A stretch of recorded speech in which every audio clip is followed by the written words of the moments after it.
We are really happy to be here. So Multi-APRO is one of our favorite projects. It focuses in actually promoting intermodality in the transport system and putting maritime transport in equal footing with other modes of transport, road and rail. The project has been funded by the ADRION program. It was initiated in 2018. The first stage was concluded in 2021. However, we got an additional small project extension called Multi-APRO Plus in order to continue with our efforts. One of the main tools of Multi-APRO is the Intermodal Transport Network. It is a network where all types of transport experts are gathered. We have periodic meetings where we exchange ideas, we transfer knowledge, and we set priorities and strategies in future collaborations. So this is our final ITN within the frame of Multi-APRO. We hope to continue the network definitely after the end of the project. So I won't keep you long. I will give the floor to our host, initially the National Technical University of Athens and afterwards the Piraeus Port Authority, to address their welcome, and we'll continue with our works. So Professor Lyridis from the National Technical University of Athens. Good morning, everyone. I'm so glad that we are all here now after the COVID years. Hopefully, although we're still wearing the masks, which means that the COVID is not dead yet, but we have to see. It's taken a vacation for the time being. I would like to welcome you all in this meeting, and I think very well presented a very brief introduction about the project, and the project officer, the project coordinator a little bit later will make a brief introduction about the project. We have set up an agenda for this meeting where we have some of the experts addressing some of the ideas that were developed in Multi-APRO, and we're going to discuss about this and maybe a bit more. We hope we have a good outcome of this project. The aim of this extension of the Multi-APRO project, the Multi-APRO Plus, is to extend the intermodal transport network, and we hope we are able to do it today and the next few days, formally. I would like to thank Piraeus Port Authority for hosting the event, because at the university we had slight logistics problems with hosting the event, so I think it is much better here, and it's also much more appropriate for the port to host such an event because the port is closer to the sea than our university. So I will give the floor to the port now.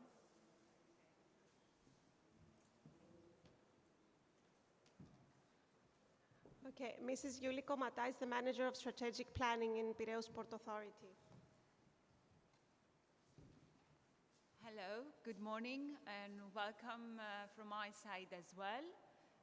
We are very happy to have you all here, those that are with us physically, and those, of course, who are with us virtually. Next time, we hope that we will all have the chance to be all together. We welcome you at our port, at Piraeus Port, and in our headquarters. We're very happy to have you here. However, you have seen that our meeting room is under construction. We are under renovation. We hope that the next time that we will meet in Piraeus Port, you will see the final outcome of the renovation, and we will all enjoy it. We're living in times in general that perhaps a few years ago we couldn't expect, meaning the COVID pandemic, as Mr. Lyridis mentioned, is still here. We may have the opportunity to meet in person. However, the supply chains face challenges due to COVID around the world. We have the war in Ukraine, unfortunately, and we continue facing the energy crisis and the climate crisis. In this context, we believe that building strong and resilient supply chains will make us stronger to address all these challenges And when we mean strong and resilient supply chains, we mean multimodal and, of course, having close collaboration with all the parties and the involved interested parties within the supply chains. We have seen recently that major companies such as IKEA, Amazon, H&M, they're trying to bring their customers with low CO2 emission products, therefore to decarbonize the supply chain. And of course, to this process, we are within the supply chain, and apart from our obligation to also decarbonize our own activities, we need also to decarbonize the overall supply chain, as all these major goods providers always pave the way in order the customer to receive the best products in the less CO2 emission produced. Therefore, I wish to all of you successful conversation today and discussion, and we're looking forward for all the new ideas and exchange information that will come out during, again, the end of Multi-APRO Plus. Thank you all for being here. I don't know if somebody else will do the... Thank you.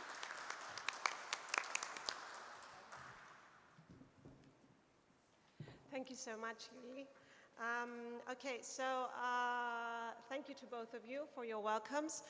The event is going to be structured in 3 sessions. The first session is going to focus on the presentation of the project itself, and the other 2 sessions are going to have the structure of a roundtable, where we are going to focus on 2 different objectives, with a series of experts' presentations and a discussion afterwards. Due to the interrelation of the 2 objectives, we are going to have a slight change in the session. So we are going to combine all the presentations, the 4 presentations in a row, and then we are going to have a common Q&A session. So proceeding with the first session, with the presentation of the project, I welcome Mrs. Lucia Cagliari. She's our project officer from the Adrian program. She is online. Mrs. Cagliari, can you hear us? Yes. Good morning, welcome, thank you.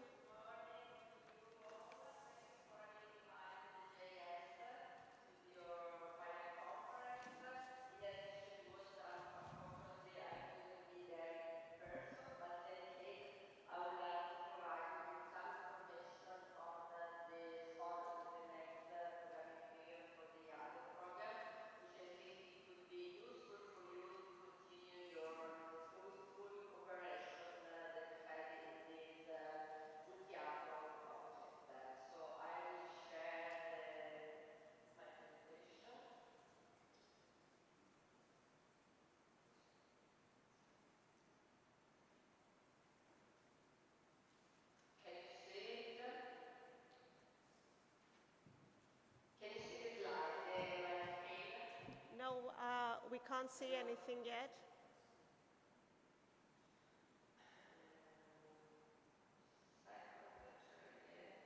Oh yes, yes, we can see it. Thank you. Okay, you can see it. Okay. Okay. So,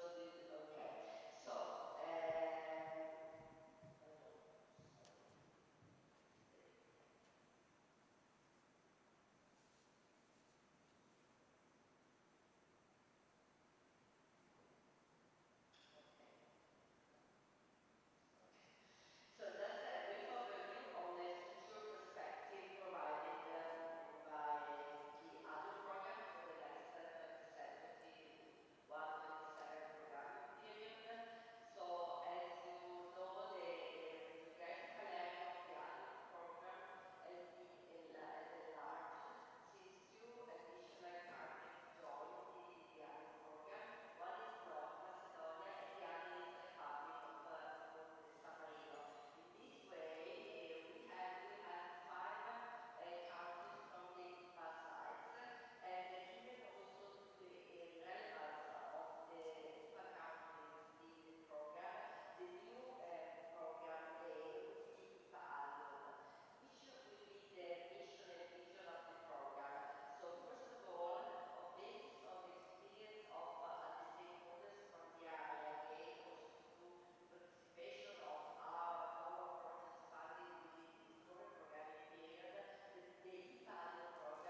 Thank you very much, Mrs. Cagliari. It's always nice seeing you. In case we do have questions, we will leave them for the end of the session, if you don't mind. Going to our next speaker, we are happy to welcome online Mrs. Martina Antunovic. She's our favorite coordinator, pushing and pressuring us to deliver on time. Martina, can you hear us?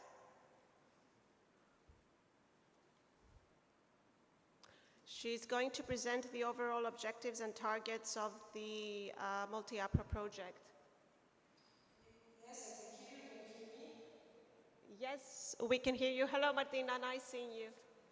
Hi, everyone. I'm really sorry I'm not with you today. Let me share my screen. Thank you. Second. Okay. You can see my presentation now, Yes, right? we can see it. Thank you. Thank you. First, hello to everyone, and thank you for NTUA and UPAN for hosting this meeting. I'm really sorry I'm not with you in presence.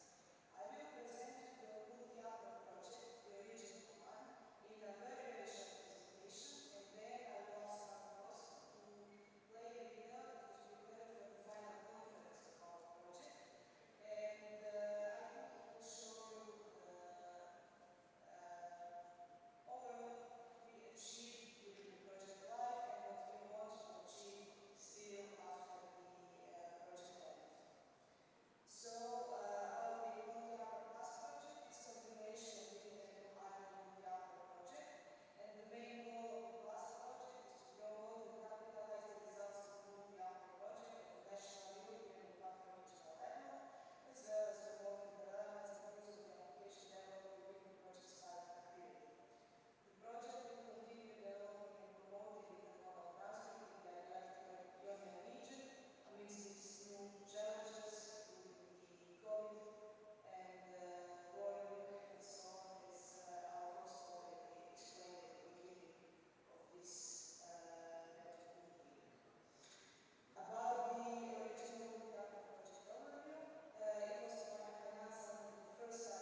Thank you very much, Martina.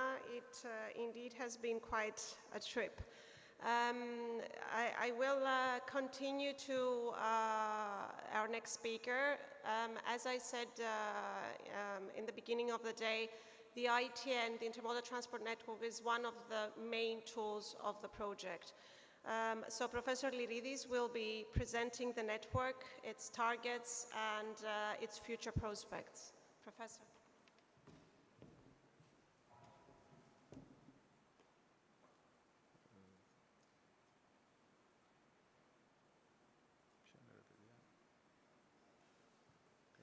Άννα.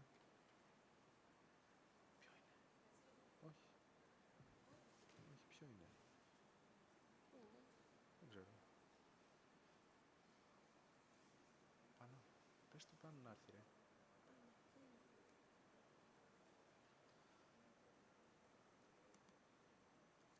Όχι. Γράφεται TAF 2. Πού το γράφει, ρε. Όχι. Just give us 1 minute, Yeah. please. Find the presentation.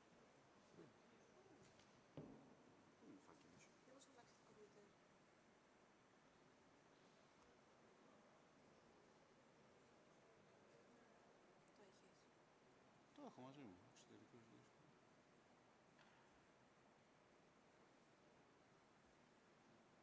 Τι έχουν βάλει. Α, εδώ. Multi-app Piraeus, multi-app Piraeus. Αυτό είναι.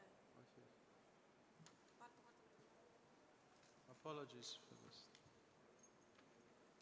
Μου το πάρει στο κάκι. Περίμενε. Το έχω.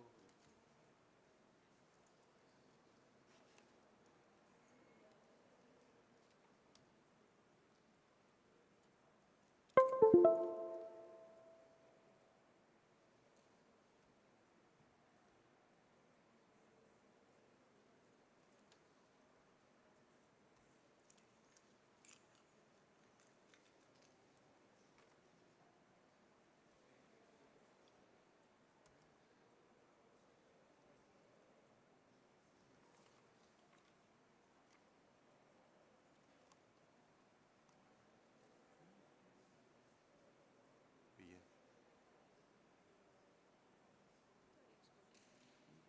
Με κολλάει.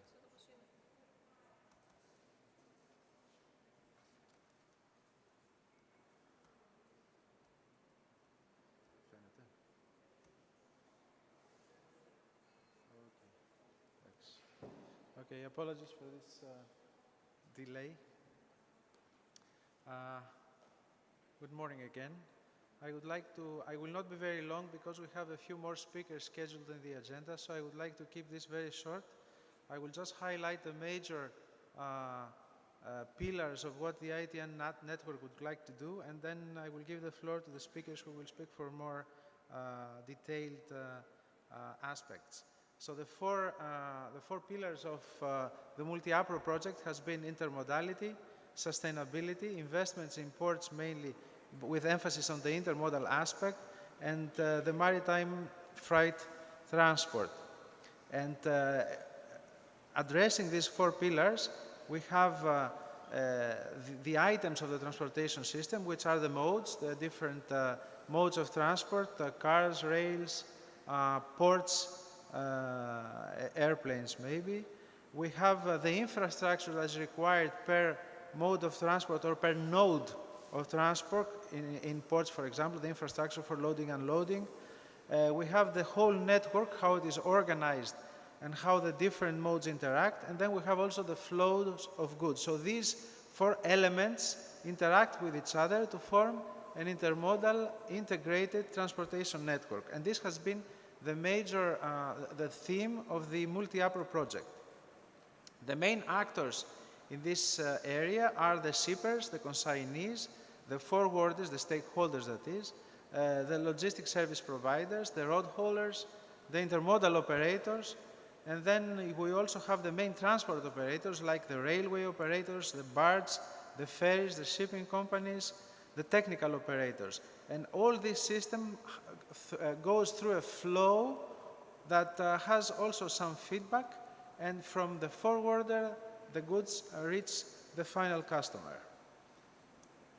the intermodal transport choice, how it has been done, should be done, how someone chooses how the transportation will happen is based on a few aspects that we try to measure specifically, and that is travel time, travel cost, flexibility, the capacity of the network, reliability and problems or delays, the frequency of services, the sustainability of the project, of the transportation chain. So addressing aspects of such a system will give someone the choice on how to make the transportation of their goods. And what we try to do here is, in an intermodal transport network in the Adriatic region, we try to define what are the bottlenecks, the obstacles that do not allow a seamless flow of goods through the network. We try to collect and analyze what these bottlenecks are and try to find solutions that were implemented throughout the transportation chain.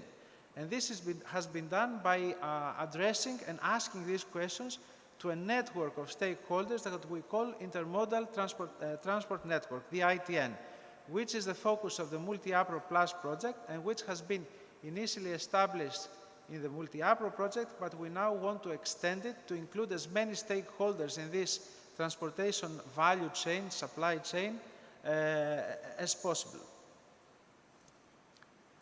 So the outcome, the role of the ITN project will be to provide these bottleneck solutions, make them widely known to all the transport operators, promote the intermodality in the network, and also provide some sort of quality management so that we are certain that the solutions we have provided and the solutions, the obstacles that we have overcome can be overcome throughout the transportation chain. So this ITN does not only provide solutions, but would like to disseminate and make known these solutions and practices throughout the network. To do this, the goal of the ITN network will be to have a common approach to solving this problem, a common approach to planning and developing the network in a sustainable way, collect this solution of bottlenecks, develop the short-sea shipping promotion through intermodality. The emphasis is always intermodality, not only in shipping in itself, and identify what are the quality control measures that should be applied and how these can be validated. In the ITN, we have prepared a survey asking specific questions in the ITN network that has already been established and will be extended. And it has to do with a large set of questions that has been answered by a lot of stakeholders.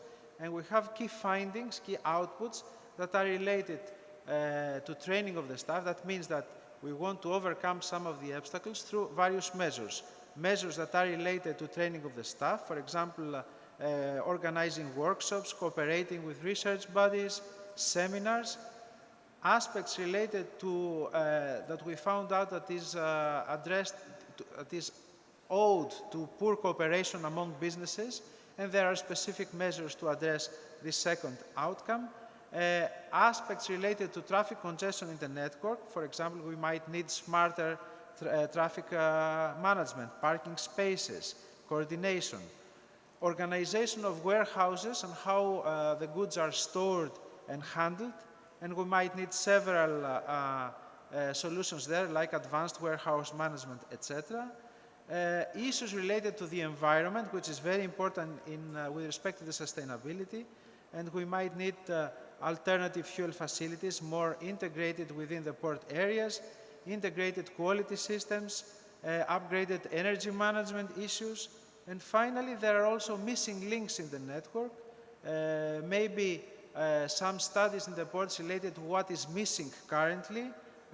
This might be necessary. Maybe constructing the last mile or some road links that are not there, or construction of all the remaining missing links.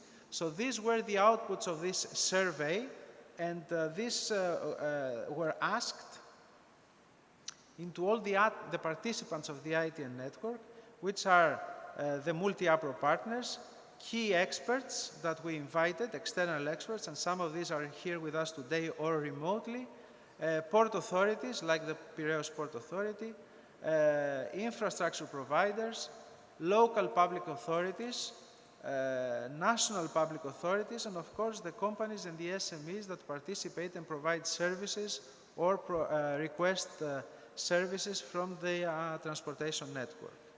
As very detailed shown earlier in the video, I will not bother you very much. The ITN meeting has already 6 meetings, and this in the frame of the multi-APRO project, and in the frame of this small extension we have here, we have this meeting that we are currently organizing, which is a hybrid meeting because of the measures you already know. I also have a slide showing what was the structure of the meetings, but I think I will not tire you very much. They were structured in such a way that there was initially a presentation of the bottlenecks and then a discussion with the experts how this could be overcome, and the outcomes have been collected and identified in a report that we have delivered to the Adrian project, and it is available to all. The end is some recommendations, the measures that you have already seen. So this is the aim of the ITN network, and we hope after the discussion we will have today with some of our experts that are here or remotely, we hope to be able to extend this network to include as many solutions and as many outcomes as possible so that we can make the transportation in the Adriatic region as seamless and as efficient as possible. Thank you all very much, and let's move to the main part of the event.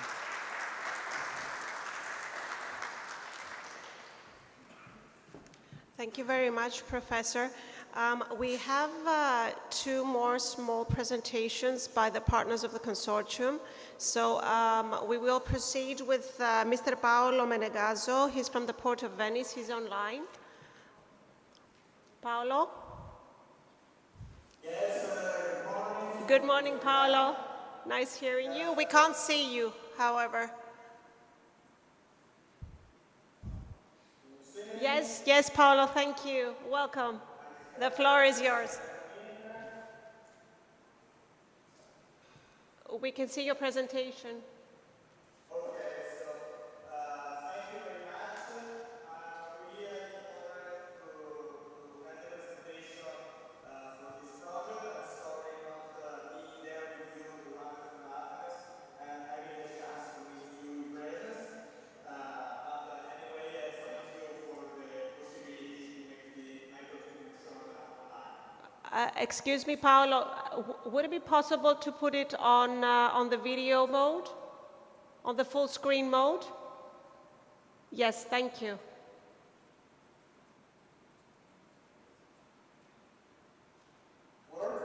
No, hang on.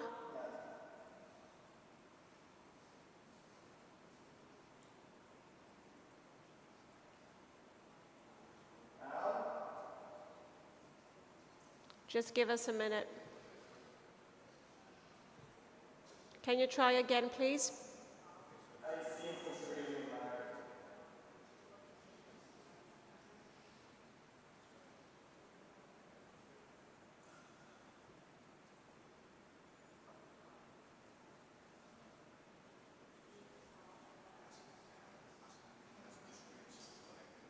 Paolo, do you have 2 screens? Yes. Okay, that's why you cannot put it on the full screen mode. You need to close one of them.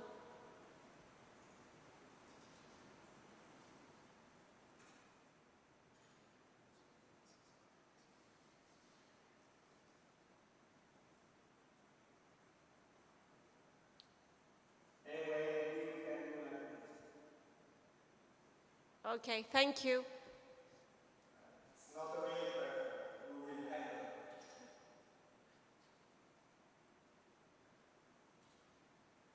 Big marker.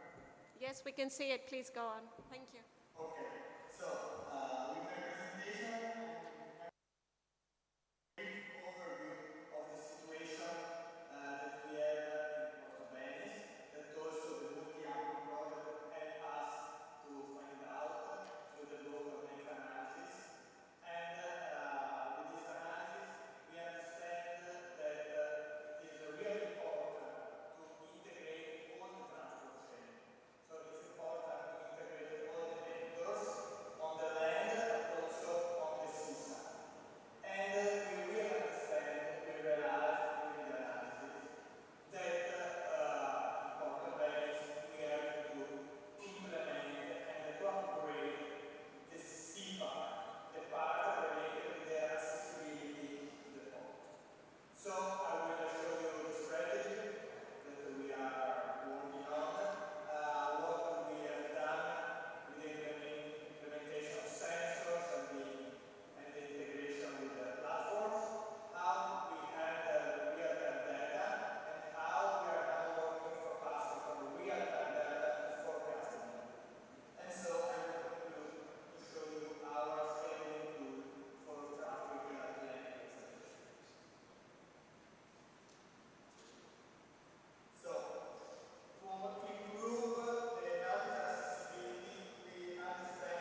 Okay, I'm sorry. It seems that Paolo had a difficulty with his connection.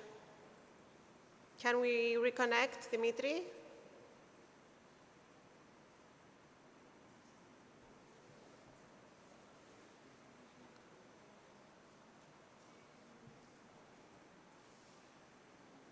any issue with the host departments.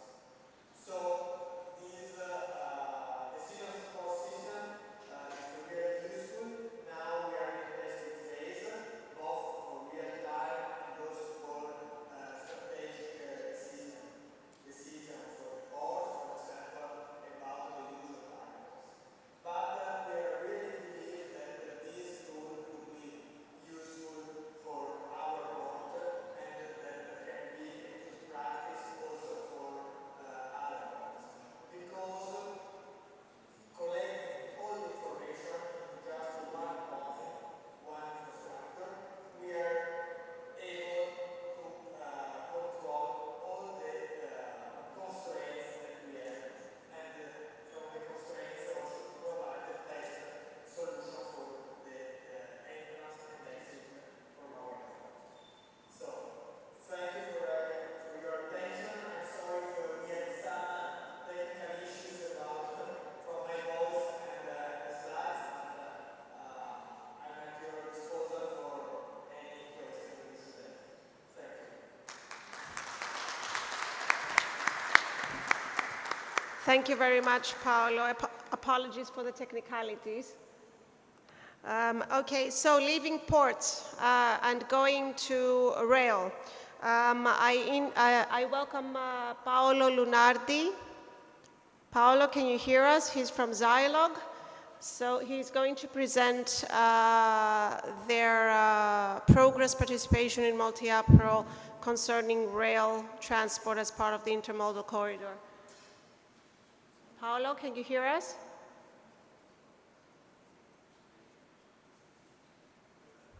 Paolo?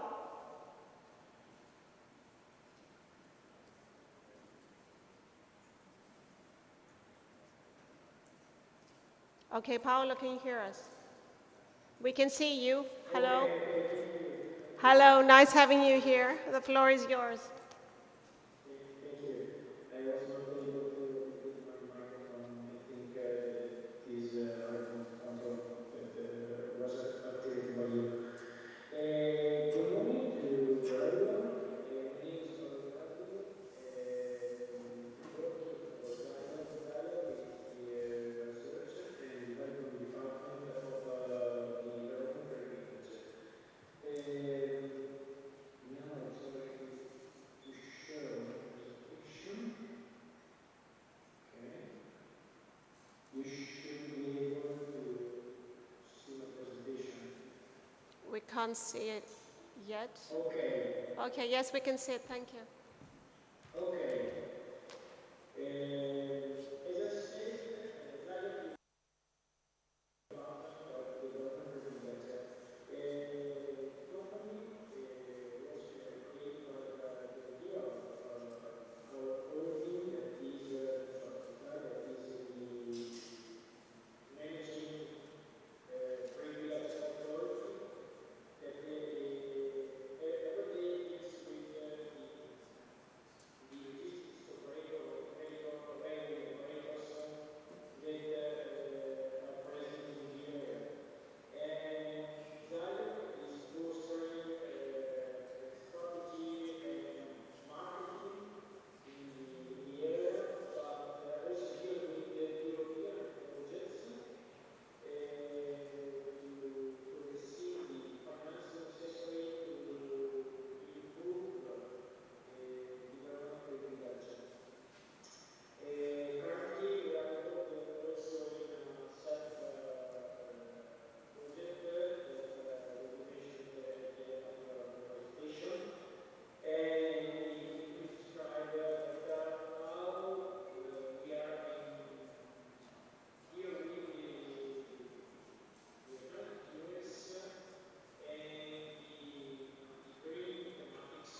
Thank you very much, Paolo. We have concluded with our first session. In case we have any questions, please, we will be happy to hear them. Either here or online, we have about 30 participants online. So if we have any questions, please go ahead. Yeah, we have one online question for Paolo. Okay. Yeah, hi, Paolo. The question is about the hydrogen station. How many bars within the pump and hydrogen will be used for rail, ships, or trucks, cars, and heavy machinery? As I said before, we are now investigating of the opportunity to implement this station because we are stopped at the study phase because the legislation, the Italian legislation is now not permitting to complete the station in a reasonable time. So I am not aware about the technical details because we stopped our study at the beginning for this project. Okay, thank you. Do we have any more questions? Okay, great. So we are going to have a small break of about 10 minutes now. Please feel free to go and get your coffees and beverages. We will be back in 10 minutes. Thank you.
Okay, thank you.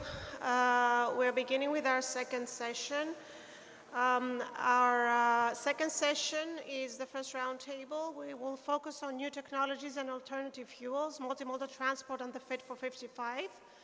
I warmly welcome Mr. Athanasios Pallis. He's a professor in the Port and Maritime Economics and Policy Department of Maritime Studies at the University of Piraeus. He will focus in the essential adaptations for port infrastructure. Professor.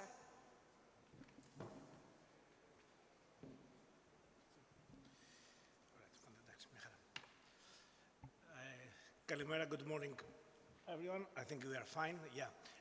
First of all, I would like to thank Technical University of Athens and Port of Piraeus, partners in this project, and all the partners for inviting me to be here with you today at this final meeting of the project. The idea is to discuss further what needs to be adjusted, what adaptations we need in order to advance the transition of the port system and other transportation means based on the trends that exist regarding the new technologies, alternative fuels, and so on. My presentation will focus mostly on ports. I'm coming from a background where I study and more the port system than the other transportation modes, but eventually we'll see that a multimodal approach is needed. That means that we will have to discuss how we bring in these multimodal perspectives. Without further delay, I would say that there are a few regulatory developments that highlight the emphasis that is put at the European scale on the transition of ports and focusing a bit on what's happening with the alternative fuel infrastructure. We have the core rule that is a driving motivation, and that is the alternative fuel infrastructure regulation that imposes the need to have what is called OPS in the EU jargon, the presence of onshore power supply, and the provision of LNG and alternative fuels in the European ports. Along with this regulation, there is a group of other initiatives that also highlight, emphasize that the transition has to happen, and the transition has to happen within the next years. Starting with the Fuel EU Maritime, a regulation that facilitates the progressive switch to sustainable use of fuels, and also the European trading system that is going to apply both in importing and exporting vessels, all vessels that are calling in EU ports. And beyond that, we have also a rule, the fourth one, which focuses on how we can impose to those importing at EU sea waters, how we can impose a process and a system that leads to the use of alternative fuels. You have a mechanism where we have an equal level playing field for all those that carry goods into the European Union. To all this, one needs to add the fifth one, which is about taxation and about how can we use other instruments which are not really technical, which are not really directly applicable to the port sector or to the broader sector, and how we can use these instruments in order, such taxation, in order to advance sustainable fueling. We could add many more. That's a part of the whole package. That's the Fit for 55 package, 35 package. But the case is that beyond that, we had before the EU Green Deal. We had afterwards several other initiatives, which I will not go and explain in detail. The green investment policies, where we have more initiatives that push towards transition, which is on fuels, which is on energy, and which is on different things. And this push of the different initiatives, one needs to add the ultimate point in this slide, which is about the very recent initiative that tries to address the crisis in Ukraine, essentially, and the invasion of Russia and the sanctions that, as the EU, we impose on Russia. That's the package. And that's the package. We have the trends, we have the trends in the economy, we have the trends that translate to regulations, and regulations initiate, accelerate, I would say, not only initiate the transition. So what we have here is we have a very different landscape. We have the need to address things in the port, within the port, in the broader area, but also in the economy and the community. Very different things have to be addressed. That means that we don't have an exercise which is single-focused. It's not a single-point exercise. It's a broader exercise, and it needs to happen. And it needs to happen earlier than later. And as said before, the acceleration is here. Decarbonization is taking place in the ports and or near the ports. The clean fuel bunkering, the on-site renewable power, all these have to happen in the port, but then we have another group of things that relate to the port itself, and something that happens broader. Having this in mind, and I think that the details matter, but given the time frame that we have available, I think that what is really important is to realize that there is an adaptation that needs to take place, and this adaptation relates to several phases of a multimodal transportation system.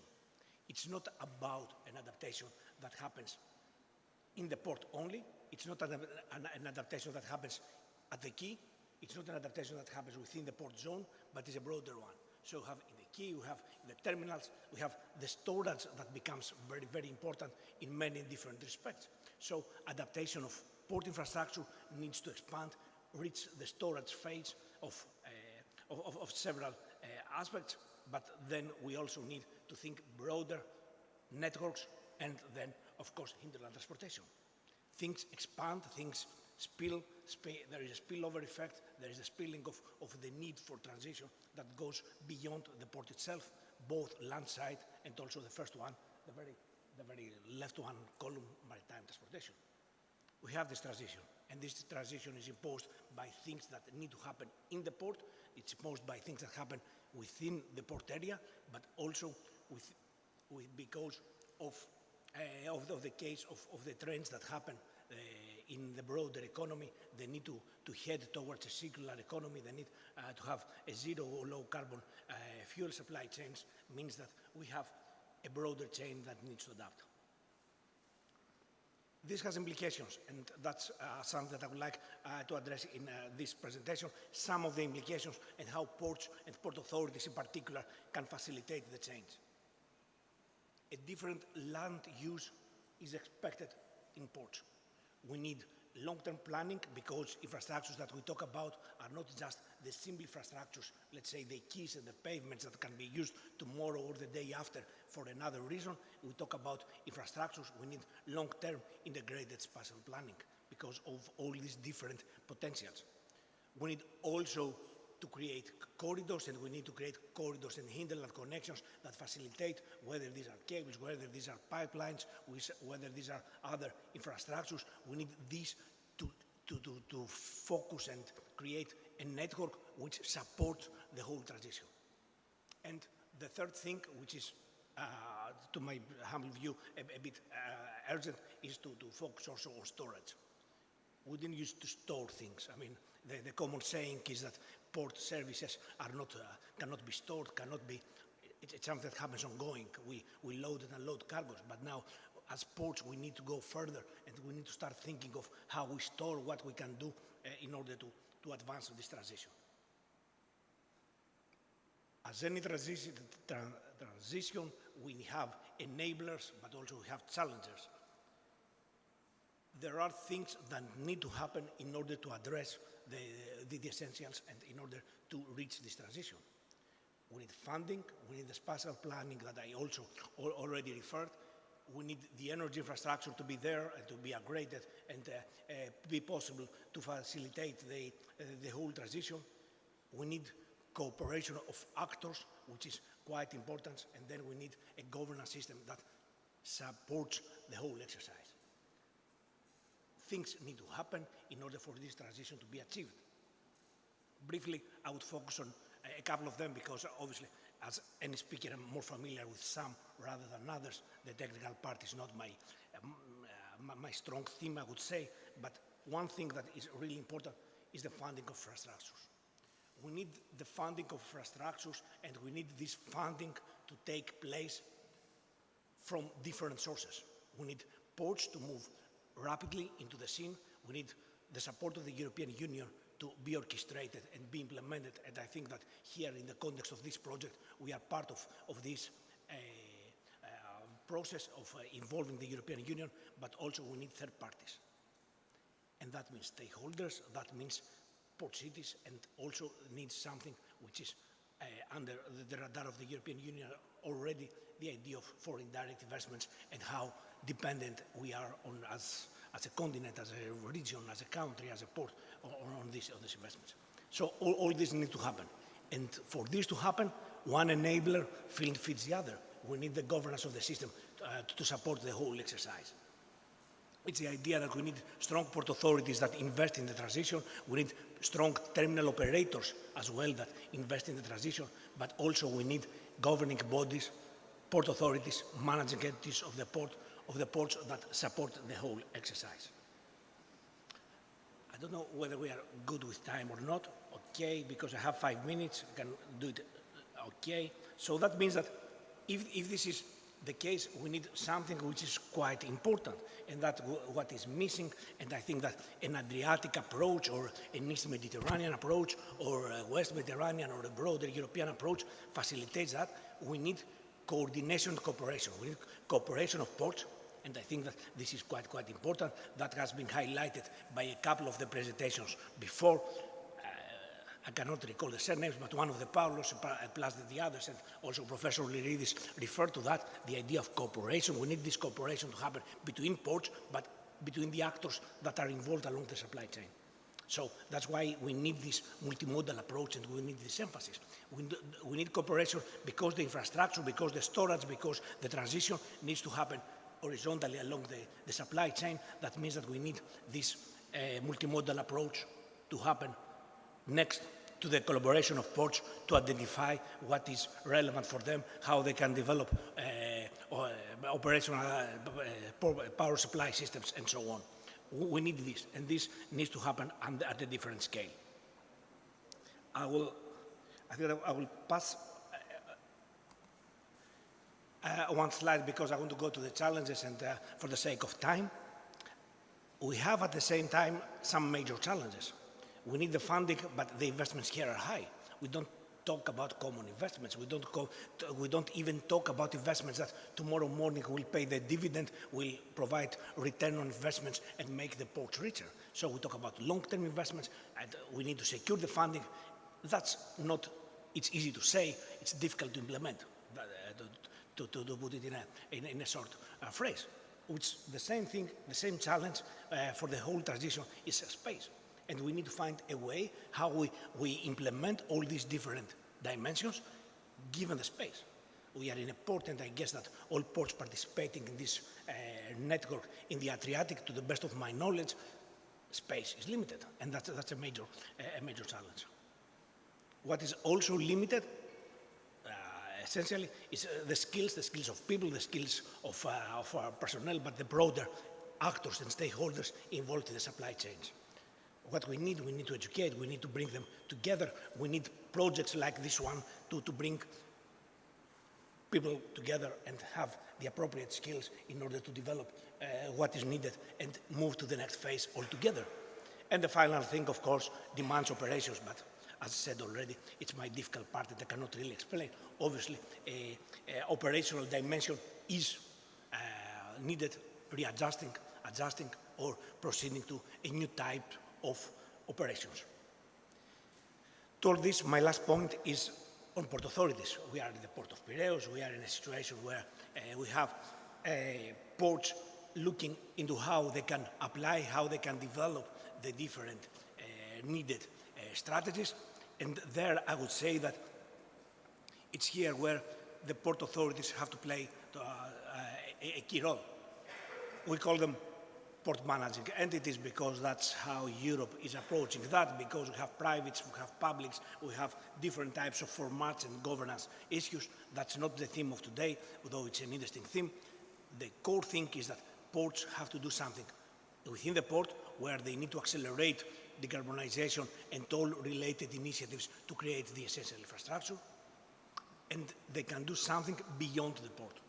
And the thing that can happen by the ports beyond the port is the idea that they can act as the facilitators, they can act as the developers, they can act also as the integrators in a multimodal supply chain, which involves the port, the city, the society, the stakeholders, the actors, the transportation. You can bring them all together and bring the economy together by having port authorities and acting as the entities that accelerate transformation, and they enable by being at the core, at the center of the whole exercise. A multimodal vision is needed, and that needs to happen. Ports can be the facilitators of the whole exercise. They can understand the new demand, they can understand what is needed, and they can go ahead in developing infrastructure facilities and new businesses. Ports can be the stimulators, they can stimulate clusters, they can stimulate business development, they can stimulate supply chain developments. Once we have things and cargoes happening, then we have processes and we can stimulate them and act as stimulators of innovation and new technologies. They can also be the leaders in decarbonization, that's the action, and then the development of the long-term plans.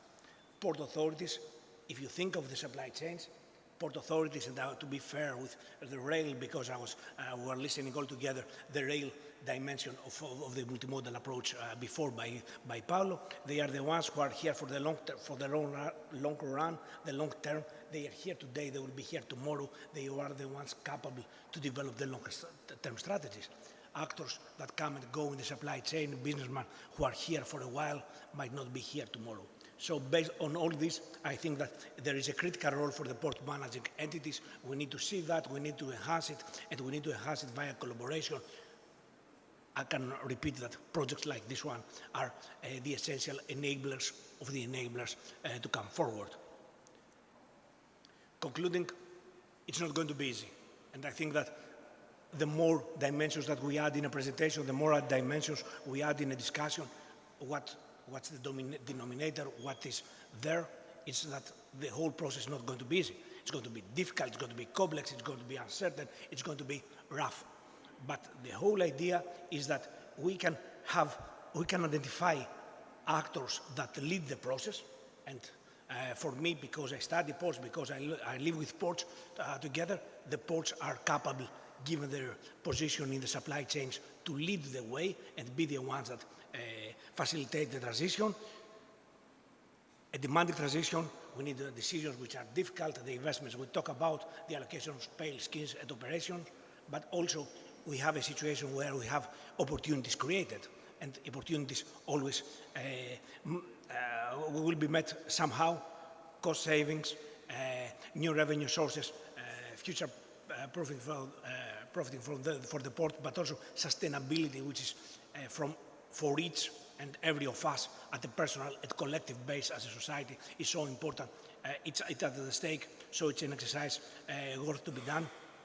Let's go proactively with ports and do our share, either as ports, either as researchers, either as stakeholders, either as community, either as port cities, and do our share and reach the ultimate goal, which is obviously sustainable development of the entire transportation industry. Thank you once more for the invitation. I'm very pleased to be here, and I'm looking forward for an interesting discussion. Thank you.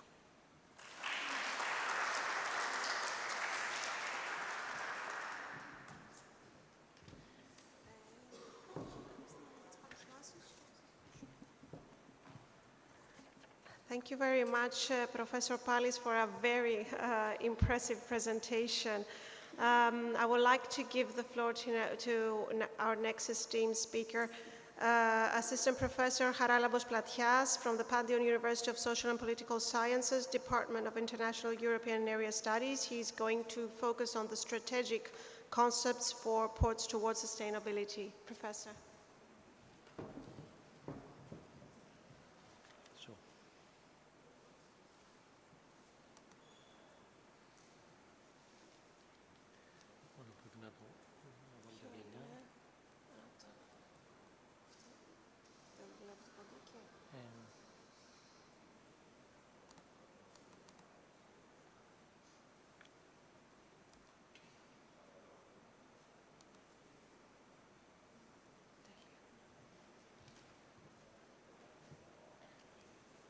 Thank you very much, Anna.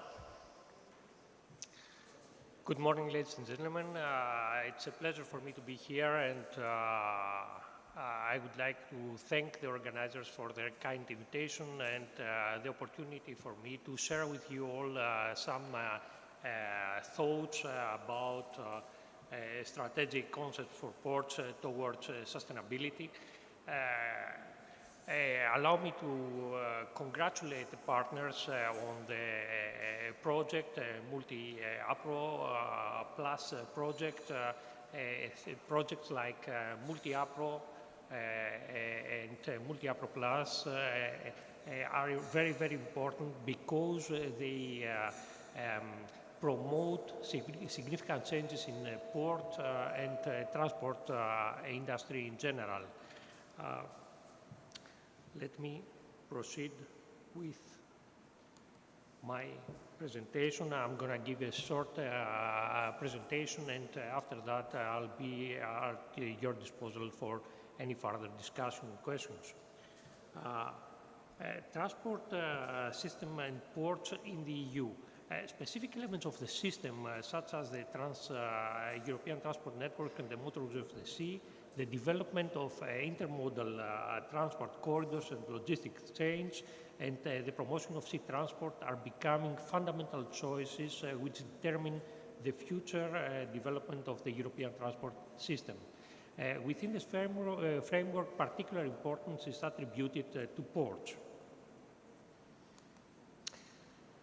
An inevitable requirement in all the above efforts is, of course, mainstreaming environmental protection and sustainability in transport. Environmental dimension has taken a center stage while concerns about green economy and sustainable development have become increasingly relevant to all stakeholders. This indicates a paradigm shift in science, politics, public administration, governance, a new predominant perception, and also, of course, a new reality and a new landscape for business and the economy. Sustainability is an integral part, an integral element of all new initiatives on EU level, and it means a new quality of the EU transport system, determining its nature and characteristics. I have collected here in this slide some important sentences taken out from recent reports like the ESPO environmental report, Eco Port Insights 2021, or the Motorways of the Sea detailed implementation project, etc. All of them show the importance of environmental policy and sustainable development for ports and the crucial role ports can and will play in green transition and sustainable development in the future.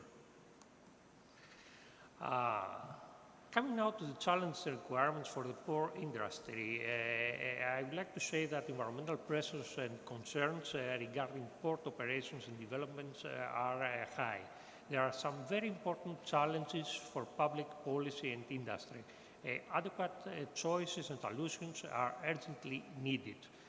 Transition to more sustainable concepts and advanced decisions are the only way for ports to really meet the challenges ahead. In the slides that follow, I have presented some of the positive trends in recent years towards environmental protection, enhanced environmental policy, and concerns in ports. For instance, the evolution of the Environmental Management Index over the years. You see here a presentation since 2013, and the difference between the change between 2013 and 2021. And some figures showing some other significant statistics. I don't think that I would like to elaborate on this. I don't have the time for that, I'm afraid. But I would like to show you also this slide about the priorities of ports with regard to the Agenda 2030, the Sustainable Development Goals. And here you have the environmental priorities in EU ports since 1996 from the ESPO Environmental Report 2021. You see here that air quality is a big issue as climate change is, or energy efficiency, etc. I'd like to say a few words about the reality in ports. Apart from the positive trends presented above, a big part of the port industry still doesn't fully share the objectives of environmental protection and sustainable development, I'm afraid. Many port authorities are incapable of fully realizing the benefits from a transition to a greener development in relation, especially in relation to its costs. On the contrary, they often see initiatives that end as stumbling blocks for growth and profit. Ports seem to focus mainly on respecting environmental legislation and hence on a minimum of obligations that are imposed mainly through a defensive approach. On the other hand, EU's major ports, for the most part, show an increasing interest in environmental matters and address them to a greater or lesser extent, often followed by smaller ports. They seek environmental solutions by adopting specific environmental programs, launching and implementing environmental management, introducing quality systems, which in most cases lead to certain certification, and of course taking concrete environmental measures. I would like to say also a few words about the drivers for advanced solutions and choices for ports and in ports. Constant modernization pressures derived from sustainability paradigm as well as from the EU policy and lawmaking is the one. A significant role played here by the funding opportunities and priorities since they determine the framework and push for concrete results. At the same time, pressures do not seem capable of pushing towards a transition to a green economy, much less they force a shift towards sustainable operation and development in ports. Excuse me. It is, however, possible that they contribute to a better environmental performance of the system's elements and its operation and development as a whole, while they create a certain dynamic for innovative solutions. A new landscape in the EU. Environmental protection and sustainability became principal choices for every European policy initiative on maritime or intermodal transport, and so also for ports. Allow me to give you some examples, the trans-European transport networks and the motorways of the sea, blue growth, the European Union strategy for the Adriatic-Ionian macro region, the Maritime Spatial Planning in the EU, Port Reception Facilities Directive, the Directive on the deployment of alternative fuels infrastructure, and much more. The European Green Deal and Fit for 55 package, of course, on the other side, create a totally new landscape. Together, they all form new challenges, but also new opportunities for ports in relation with environmental protection and management, green development and sustainability in port operation and development. These new initiatives and elements work together in the same direction. They form a dense system and are meant to consolidate the new paradigm. You see here a slide about the revision of the guidelines for the development of the Trans-European Transport Network. And here a slide about the Connecting Europe Facility 2021 to 2027. The CEF, the Connecting Europe Facility, is aimed at supporting investment in key projects in the areas of transport, digital and energy infrastructure with an overall budget of almost 34 billion euros. Transport takes the biggest part of it, with almost 26 billion euros, whereby almost 12 billion euros are meant for cohesion countries. And I'm coming to my facet regarding the above. In any event, both systems designed and its implementation seem to comply with environmental requirements, and this is fully supported by the system's governance across all levels. Political and economic challenges of finding appropriate solutions are therefore apparent. Requirements for a transition to a more sustainable mindset and choices that would be useful in this direction are obviously more substantial. However, such a transition is clearly far more difficult to achieve, and of course it presupposes a radical large-scale change across all fields of transport and port industries, organization, operation and development. Allow me to say a few words about pressures, challenges and opportunities for Greek ports. The national legislation and, of course, EU legislation and EU policies set the scene. EU policies set concrete targets and perspectives. EU policies like the European Transport Policy or the European Environmental Policy, as well as constantly new standards and requirements. Funding mechanisms make, under certain conditions, of course, significant EU resources available, as we have seen in the slide before. General circumstances, on the other hand, and conditions in which port organization, operation and development take place shape the real possibilities for ports and create certain constraints in view of advanced targets.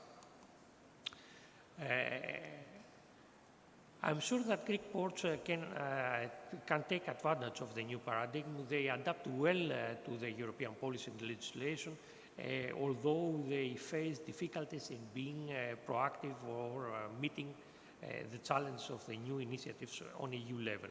They seem to have a lot of improvement potential regarding their environmental performance, and of course they are still far away from sustainable operation development as probably all ports are. Together with Professor Chlomoudis and Dr. Petros Pallis, not Professor Pallis here, but another colleague, we wrote an article about environmental mainstreaming in Greek TEN-T ports, and we came to some significant conclusions. I would like to present here the priorities of the major Greek ports in comparison to the ESPO ports. And I guess I have still a few minutes. You see, for instance, a difference with regard to the port waste. And these figures show some significant choices and also performance, the performance of the Greek TEN-T port. I don't have the time to analyze all that, but I would like to stay with my last slide about the requirements of, for the Greek port. These are the identification of shortcomings in environmental protection management, challenges towards sustainability, and mainstreaming of environmental concerns in port performance. Then the priority to the environment, environmental protection management, and beyond that, of course, to sustainable solutions and choices for ports, identification of necessary and considerable projects for a better environmental performance of ports and in the ports. Hereby the funding and expertise are big issues. And last but not least, the creation of knowledge and information sharing networks, exchange of know-how and best practices between or among ports, consultation among all stakeholders involved in the port and transport industry, and of course also influencing EU decisions and outputs. Thank you very much for your attention, and I'll be at your disposal, as said, for questions.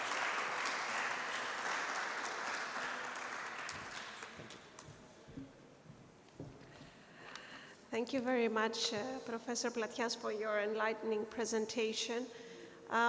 We will leave the overall framework and we will go to more technical presentations now. How do we implement all these inspiring strategies and priorities? I warmly welcome Professor John Prosalidis. He's a professor at the National Technical University of Athens at the School of Naval Architecture and Marine Engineering.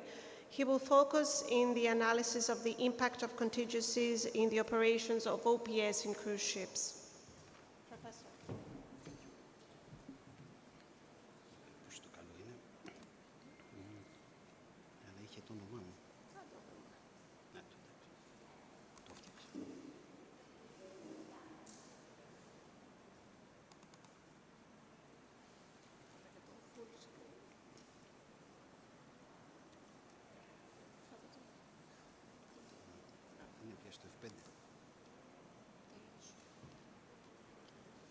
Okay, thank you very much. Since we are past the hour, good afternoon, everybody. I'm going to be as succinct as possible. Let me start by the strange title, and I would like to start by the meaning of what a contingency is according to the Webster's dictionary. Well, it's a future event or circumstance which is probable and cannot be predicted with certainty. Now, I was pleased to hear the previous speakers discussing about the Green Deal and Fit for 55. My slides also have some reference to it. And I believe that along with all alternative fuels mentioned, one of them that I'm going to discuss with right now is maritime electricity. I'm going to show some, let's say, not definitely problems, but some issues to definitely consider, and to show the discrepancies between the so-called as designed versus the as operating schemes. I could simply jump to the conclusion that this is the power demands versus time of the so-called OPS systems, and especially of cruise ships. Why have we chosen cruise ships to show? Because this is the biggest challenge. We are talking about a small town on board the ship. This is actually where we are going to conclude that instead of what we are planning and what we are designing, this is actually the case that we might have in the end. So I'm not going to stay a bit with the Fit for 55 set of directives and so on. There are plenty of them, about a dozen. But I would like to stress the fact that in most cases, it seems that electricity is, let's say, the ultimate alternative fuel, that it is readily available in terms of regulations, and so on. Now, my presentation is going to focus on two different issues. The first one is about cruise ships. It seems that cold ironing OPS system is about to be mandatory for most cruise ships and so on. But according to what was mentioned before, FuelEU Maritime, one of the directives, gives also some alternatives which are still of electric nature. And we're going to show them too. I believe some of you are very well familiar with this story. This is the way that, this is the basic configuration of ship-to-shore interconnection and how this is actually designed and implemented. I'm not going to stay too much on these technical, detailed schemes, but I would like to stress only some figures that we are talking about 20 megawatts for one cruise ship. It's a small town of about 5,000 to 6,000 people. So this is a big challenge for the electric network too, that is going to serve the port. Now, on this slide, we can see that it is rather crystal clear that cold ironing is rather beneficial. I should say pretty beneficial. What we compare actually in these figures is the emissions, the pollution provoked by ship generators versus the pollution provoked in the entire country by the generators which are spread through the country, the so-called energy mix of Greece. And as we can see, since decarbonization is in progress from 2016 up to 2019, we have a significant amelioration in these figures. This is actually an alternative figure of what I have just said. Now, I was pleased to hear from the Italian speaker, the second Paolo, that he mentioned the externalities, the benefits from to the public health by implementing these alternative fuel techniques. Now, if we focus on the handbook released by the European Union and actually monetarizing these benefits, we can see that, for example, in the port of Piraeus, and using statistics only on 2016, which is not the best case nowadays, actually, if we could implement OPS in the entire region, in the entire range of ships, of those passenger ships that actually fit for 55 are stick to, we could save up to 22 million euros per year if the so-called sulfur contained fuel was used, or if the low sulfur fuel was used, then this benefit would be just 6.2 million euros per year. Now, these are just figures showing what are the mean demands and what are the mean emissions provoked by a cruise ship being at berth, where only the generators, the auxiliary engines are operating. And I will try to show you that although we tend to take into account several parameters regarding operations, still there are some issues that are rather evasive. And these are the contingencies I'm going to deal with. These are the waiting time for a ship to enter the port, the sailing to berth, using tugboats, using pilots, or whatever. The necessary time to complete the electrical interconnection of the ship so that the ship's engines are to shut down. And finally, the weather conditions, especially nowadays with the climate change and the abrupt changes of weather. Now, in order to just proceed very quickly in the presentation, just have in mind that on the right-hand side you have the port, the sketch of the port, and the ship being at the entrance of the port. So we have the position of the ship with respect to the port. The first issue has to do with the waiting time to enter the port. It might be something about 10 minutes or up to one hour. Unfortunately, at that stage, all engines of the ship are running. So we're talking about 60 megawatts. And thrusters the auxiliary propulsion engines, the machinery that need for maneuvering, are actually the most important component and pretty energy consuming. Now, the main conclusion and what are the possible remedies in this case. The main conclusion is that we are talking about 12 up to 60 megawatt hours, a huge amount of diesel fuel oil, pretty costly, and the fact that we do have an externality, an external cost of up to 3.5 kilo euros. Now, what could be the remedial measures? The first one is to minimize waiting times. For specific reasons, like these ones, the cruise ships need to have a high priority to enter the port. The second one is once again compliant with the FuelEU Maritime, and it has to do that the ships need to be adopted somehow. They need to have greener power sources. So it seems that technically we are almost ready there. We need to have a kind of combination, fuel cells, batteries and perhaps supercapacitors, just for this short period, not for the entire trip. A similar issue, but a bit more difficult, has to do with maneuvering.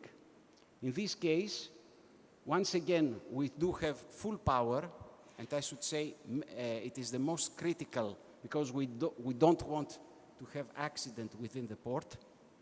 We need to have all engines to be standby and all thrusters running.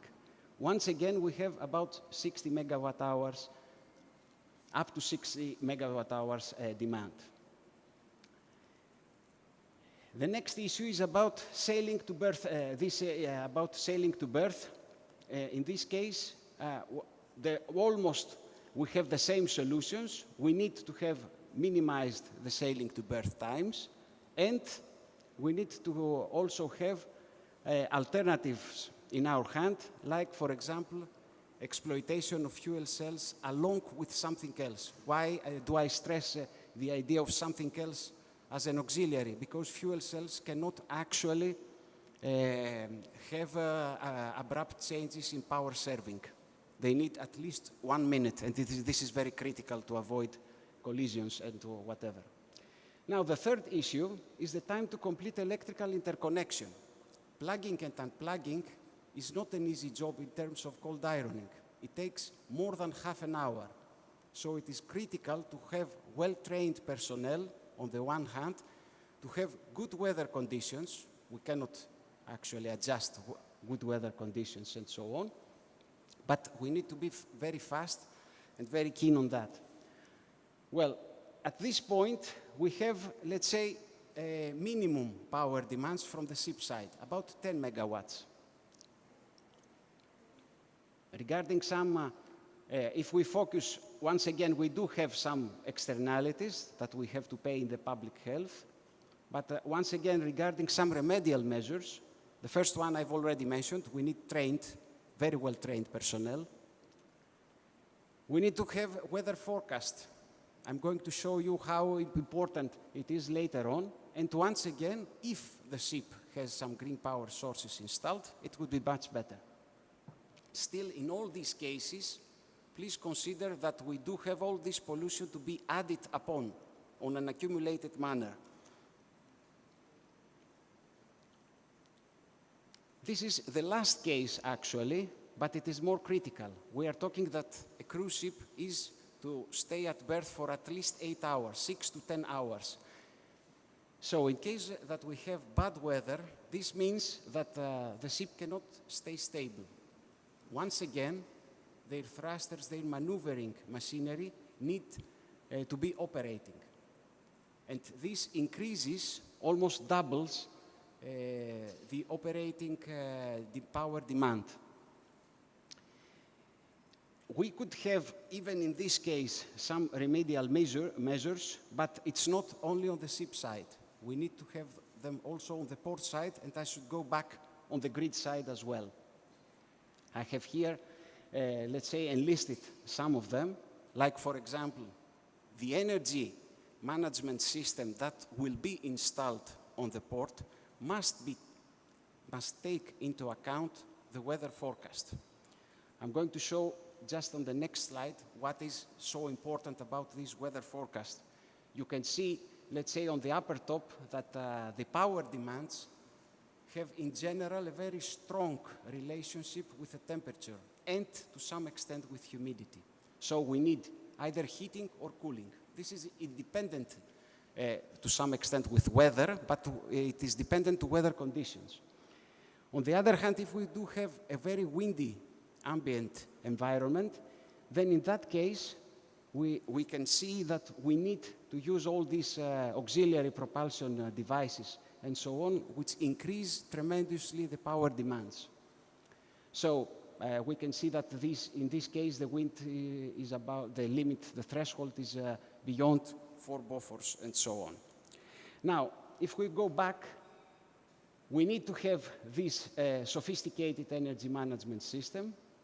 Somehow, if we are talking for ports like Piraeus, we need to introduce it's a new terminology, the active distribution network in ports. And I was really pleased that I've seen that from the presentation of Professor Pallis, he mentioned the new initiative, Repower Europe. It's extremely important that we need to focus on our consumption, on our generation, and on our networks, on all these 3 different components. And of course, once again, should the capacity of the ship or of the port does not suffice, we need to have last resorts. Now, I'm not going to discuss any electrical contingencies that deal with the so-called power qualities. But I would like to come to what I have just said, that there are a variety of measures that are not to be deployed in every port. So in each port, we need to have several measures that need to be developed. And since our session is something in between the alternative fuels and the digitalized era, I would like to introduce the next step. I believe that we've all seen what we encounter when we do have internet connection problems and so on. Let me show you what is in the forthcoming future. First of all, we're talking about digitalization of power. So we do have an energy management system that it is based on the industrial Internet of Things. And of course, the information that it is communicated is encrypted, well encrypted. But on the other hand, we can use other means that we are not ready to use right now. And I have tried to exemplify here and showcase what is the future coming. For example, the Port of Piraeus has invested quite a lot of money in LED lighting in terms of energy saving and compliance with the tiers and so on. Well, the smart lighting is a very powerful tool. We do have, once again, tremendous number of lighting equipment installed in a port.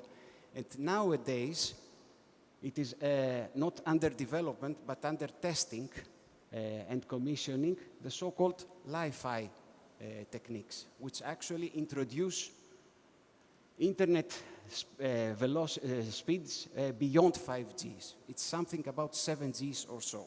So we are talking about the digitalized power that will have also fast communication problems. So I made the effort to show you what we are actually doing during the design phase, which everything seems to be normal, and where we are to result in terms of power and time. So we need to be somehow flexible in design, but hopefully I tried to convince you that there are some remedial measures. Some of them are readily available, some of them are under development. Thank you very much.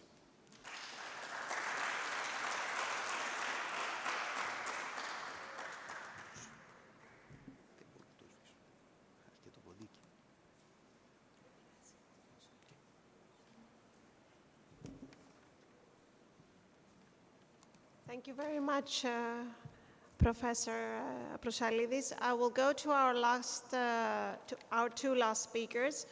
I warmly invite Professor Panagiotis Trakadas and Mr. Konstantinos Panagos. Professor Trakadas is an associate professor at the National and Kapodistrian University of Athens, and Konstantinos Panagos is from SEL. He's the CEO and NQA affiliate. They will be focusing in smart technologies, in digital solutions, and how to prioritize these emerging technologies adoption towards sports digitalization. Mr. Trakadas.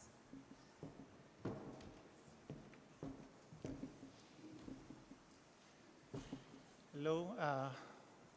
Technology is about solutions, so unfortunately, Professor Trakadas wasn't able to join us today, so technology will give us a solution. Dear members of the Multi-APRO Plus project, dear friends, dear colleagues, good morning.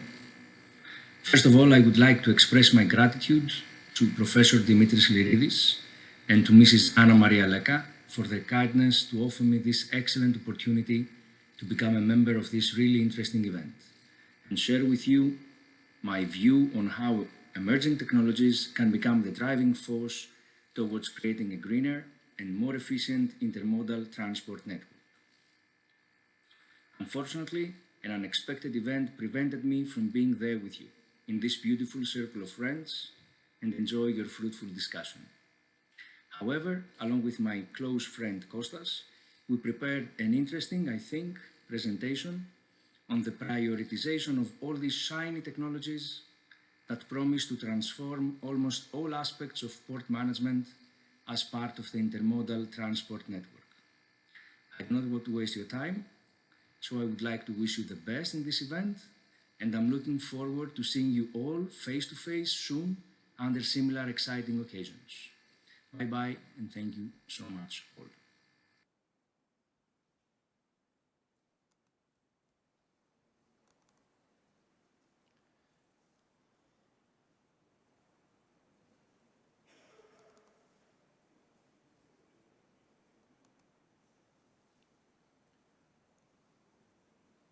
Great. It's always a pleasure to be the last speaker, having heard everyone and been the obstacle between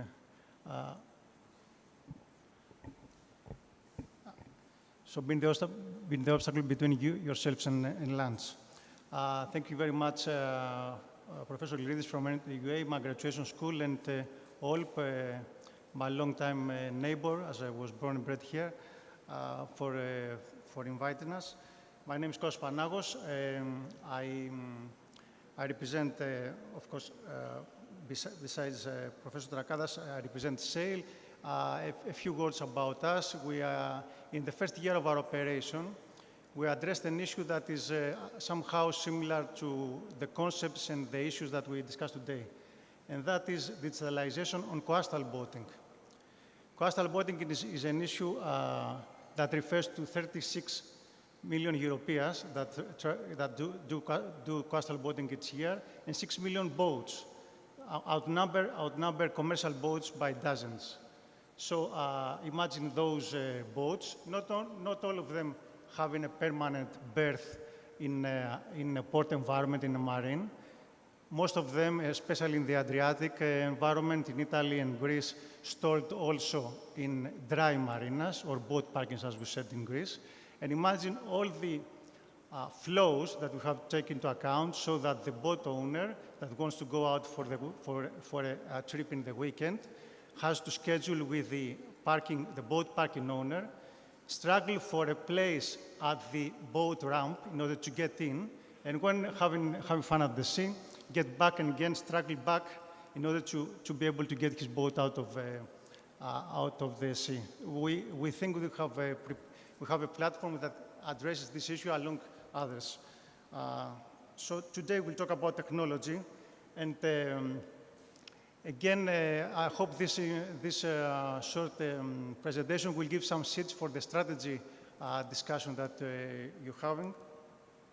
So we're going to talk about the current status of the port ecosystem, port priorities, the role of selected technology road to digitalization, and a discussion on the technology roadmaps and some current implementations. So today we talk in English. I think 99% of ourselves does not have English as their mother language, but we all have agreed that we talk in English. We use connectivity to have our colleagues from other countries join us. And we use the same terms in order to understand between us. So I think that one key concept that we need to take into account discussing all these beautiful strategy ideas is some foundations on data standardization, interoperability, and connectivity.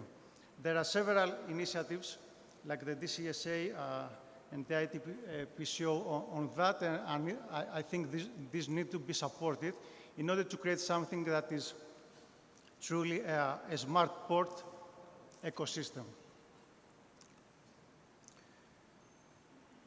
Port operators have different priorities, but the key is the terminal operations optimization. If you ask them, 3 out of 4 say that optimizing yard, and this has been mentioned, and terminus operation is the #1 priority. Congestion, yard congestion, worker safety.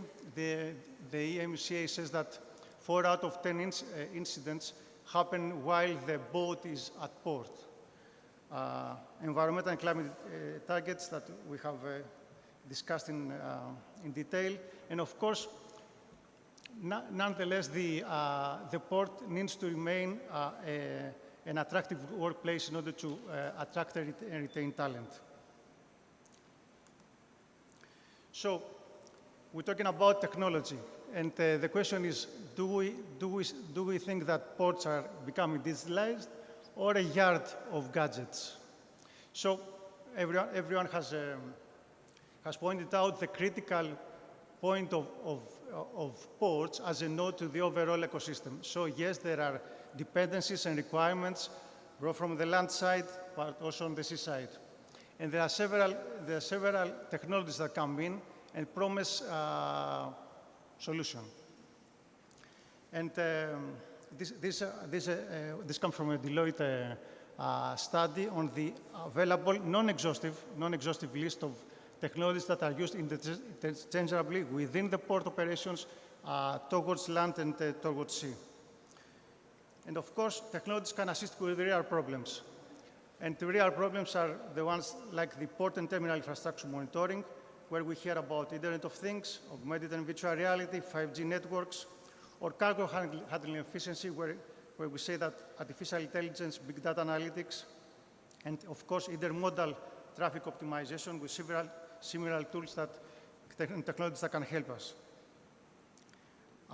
So, yes, there are many, and they all provide solutions. But let's take some examples. And if you are a port that has not started their digitalization journey and starts thinking about it, so someone comes and says, let's be a 3D printing hub. Exciting, fantastic. Of course, it will give opportunities to the port. So, ideas to consider on discussing such issues. Is it for own use, or is it for a 3D spare part production that will support ships?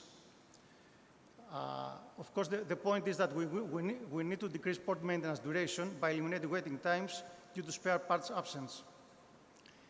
3D printing will come on board, or is already on board. The US Navy uses 3D printing already in their ships. And at the same time, digital twin of ships are becoming commodity. So the time between a fault and the production of a new spare part will decrease dramatically. How can we start? Maybe test additive manufacturing for the port's own needs. Port is a huge organization with different ports and needs.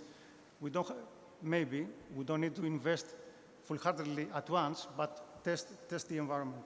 I note a project already ongoing at Singapore. Drones. Drones are with us for many years, and in general, it's a low-cost investment. And it's an investment that supports many causes. So let's see at them. Ports are critical national infrastructure. They need to prove that they are secure. Drones nowadays combine air, sea surface, underwater, and land situational awareness. They can be used as an incident management, which is critical in ports. And of course, can be used as a complementary aid for re-navigation. Professor, you mentioned excessively the energy issue in ports and ports as energy hubs. This is not a new issue. The area we are here, next to it, was called Kavuniadica. Coal was coming in Piraeus for many years and used as the main source of energy. All the main ports in Europe has been energy hubs since the Middle Ages and before. What I would like to add as a note is that in terms of digitalization, the addition of additional energy sources is a factor of resilience. And resilience is key for such a critical entity as a port. So easy tasks like photovoltaic or wind power and, of course, relevant storage may be tested. Global Navigation Satellite System, GNSS, a huge European priority, something that is with us, and I think we is already used. Easy to be used to support piloting. We mentioned congestion times and waiting times, so an aid to reduce waiting time. For port navigation, the use of portable pilot units help maneuvering through narrow areas, and of course a huge port security tool. But, okay, we spent 5 minutes, discussed 3 technologies. Where do we start? Let's take a look at mobile private networks and 5G adoption. You see at the right part of the chart that there are already 30 seaports that are trialing or operating a 5G or 4G enabled mobile private network. On the left side, you see that 5G is emerging, and a number of them already work with LTE. Huge ports are already working on that. Why? Let's connect the pieces. In Port of Livorno, 5G is an enabler so that AI and digital twin can work. So Livorno has digitalized key infrastructure and key processes, uses AR and VR technology, devices and sensors in the field that can feed the digital twin in order to better operate efficiently. There are a number of 5G port deployments. Southampton recently, and for different reasons. Southampton recently starts in order to reduce complexity of connectivity. Imagine a port that connectivity is not reliable. Port of Tyne will use it in order to detect to optimize container tracking. Adverb trials with 5G connected tugboats that can relay images to the port for the port condition in real time. Rotterdam is a known example to all. I won't go, and of course Barcelona, which is a huge 5G playground. Prioritized digitalization can be a positive business case. I'm taking this from Ericsson, the introduction of specific tools that have to do with key processes within the port can easily build value. What we think that can be a starting point. Let's think about enablers and game changers. For us, enabler is a solid communication network, and 5G virtual private network can be one. This enables for the effective use of all other digitalization initiatives. Ports may consider, where applicable, the use of own spectrum for enhanced independence. That is, in several European countries, the ability to rent to rent spectrum within a limited space area is already present. A lot of deployments in Germany, and Adverb is in the UK is taking place as well. And the game changer, I think, is the digital twin. Starting with digitizing key processes and infrastructure will enable all the other technologies to sit on a solid environment to work with that. And that I would like to conclude, and I hope that I gave some seeds for thought in the discussion. Thank you very much.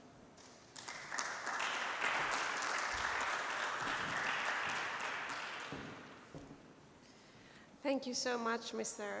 Panagos. A whole set of new ideas to be introduced in these transport nodes. So we are concluding with the second session. We are going to our final session, our Q&A session. I kindly invite the four speakers to take a seat here.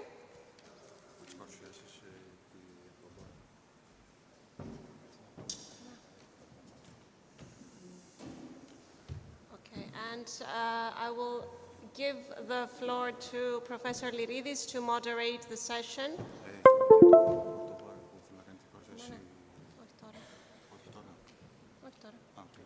Okay, thank you. Μην το κλείσεις τελείως.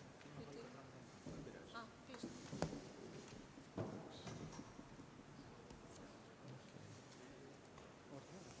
Ναι, εντάξει, δεν πειράζει. Good afternoon. Yes, good afternoon. We will not argue very much, but there are a few issues that I think need further discussion here. So I think I will pose first one or two questions to our esteemed panel that I would like to thank very much for their participation. And then maybe the audience would also like to have some questions. I have one question that is financially related, and I think maybe both the panel and from the audience, somebody can comment on this. As the infrastructure investments proceed, and as the European Commission, and this is the general idea, sees the supply chain as an integrated project between ports that contain all the transport modes, the ports and the vessels. As this evolves, more and more investments are not asset-based investments, the way, for example, you don't buy a ship and ask for a loan from the bank, and then the bank gives you the loan by withholding the value of the ship, the ownership of the ship. But they are project-based finance in the sense that you just present to a bank a project that is that makes sense, that has a business plan. However, on the other hand, the Commission does not like to fund vessels. They like to fund infrastructure. But infrastructure is not a revenue, a profit-generating investment. It is just a long-term investment. So for me, these two goals are conflicting.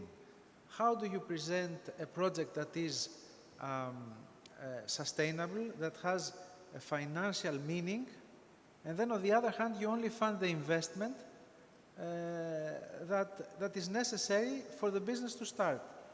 And I would like to have some comment also from Mr. Piraeus, who has also served as General Secretary in the area in the Ministry some time ago, and also from Matteo Spajo, who is also expert in finance. So, Thanos, you would like to comment first?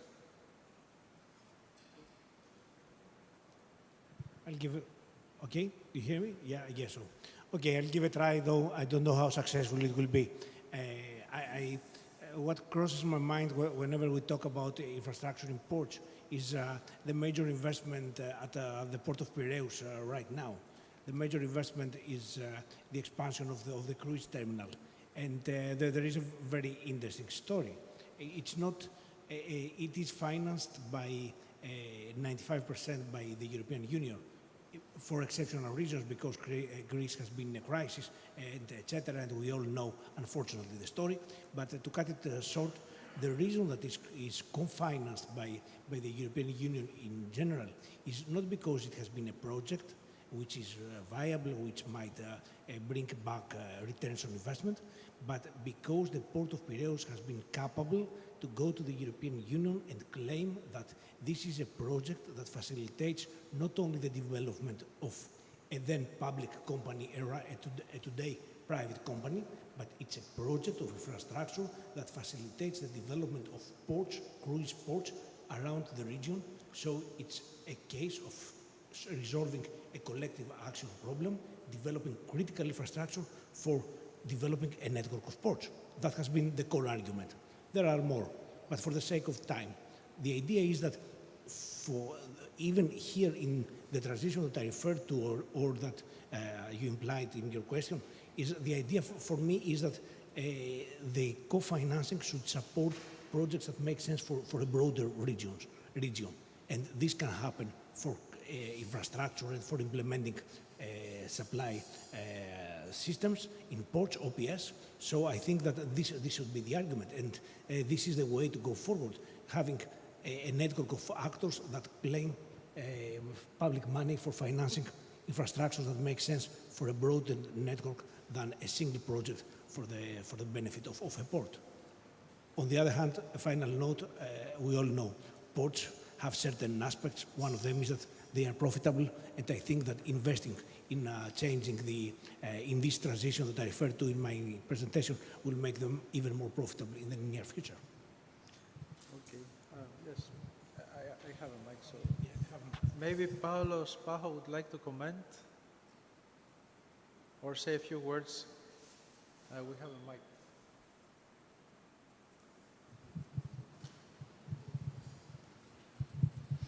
Well, yes, I would like to thank you because, in fact, your reply was part of my question. So, about the financing of the project, yes, which is the main issue, I think, for all of us, more or less. But, I mean, maybe another good idea would be to cooperate some different states with each other in order to have a co-financing between, I mean, from EU or EU instruments for similar issues and maybe not for the, I don't know, for that kind of, I don't know, maybe for containers or for other port infrastructure. But however, I would like to thank you, and maybe another question, just one. Please. What about the managing of a private company? Because I mean, you now have this experience of this port that once was state-controlled, now a private-controlled one. There are differences, improvements, or on the contrary, or I mean, it's okay, or there are some issues or problems? Maybe it's not linked directly with this conference. I know, but no, it's let's say curiosity in this way. Okay. Since you posed the question, I think we should ask it to Mr. Dimitris Spyrou, whether he would like to comment on the issue of how this change from public to private has changed over the years, and what were the problems that the port encountered. From my point of view, the transition was quite smooth. I think that there were not any serious problems, and up to now, the cooperation with the new ownerships is very good. And I think that there is, let's say, into brackets, the peace between the staff, the staff and the higher management, and I think that the investments, of course, go on a fast step, faster than before, because you have not the major bureaucratic procedures which we had to follow with the previous status, let's say. And that is the reason, one main reason, because in a very few years, from 2016, when it was the privatization year for the Port of Piraeus, the position of the Port of Piraeus has been increased, let's say, yes, from the previous years.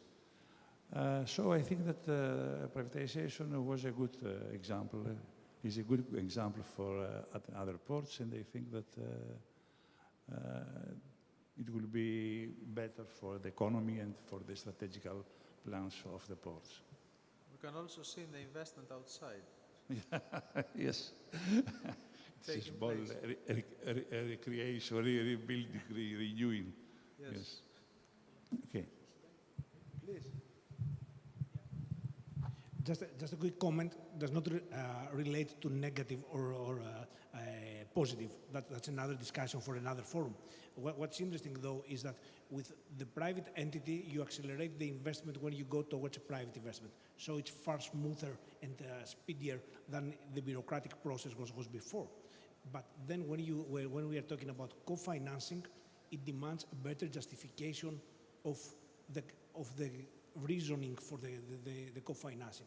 That makes things initially more difficult or more challenging, but at the end of the day, when and if a project is financed, then you have the benefit that the foundations are there and better justified than otherwise when it's public money and it's a bit fuzzy whether the justification is already there or not. But the negative and positive is for another forum, I would say. Okay. And since we're talking about investment, I have one question about the Albanian Institute of Transport. If you can tell us how much this funding, you have received funding from the EU, I understand. How do you think this funding has stimulated the port investment and the business in the Albanian ports? Thank you.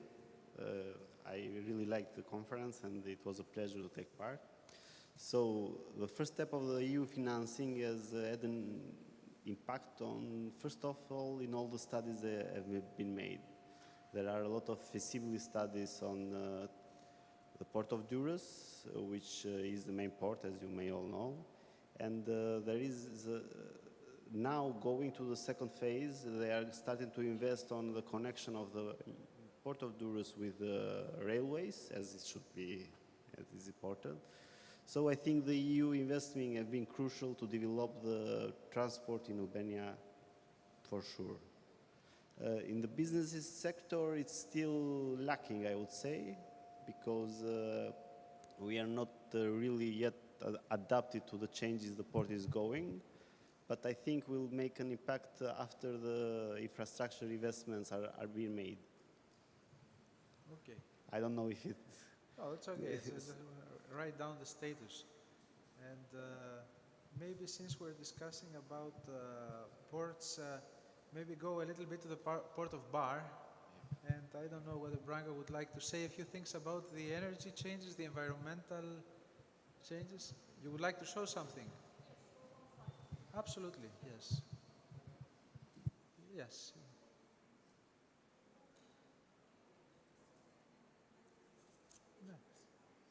Okay.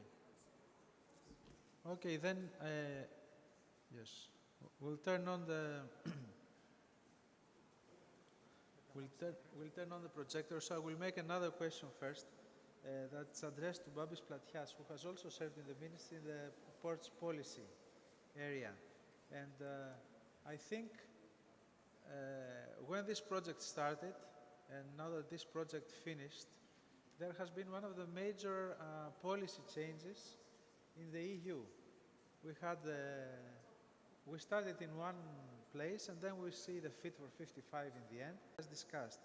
And how these regulatory changes are easy for ports and for the system to adapt, from your experience. And what do the ministries do in order to facilitate this adoption? Thank you very much. Thank you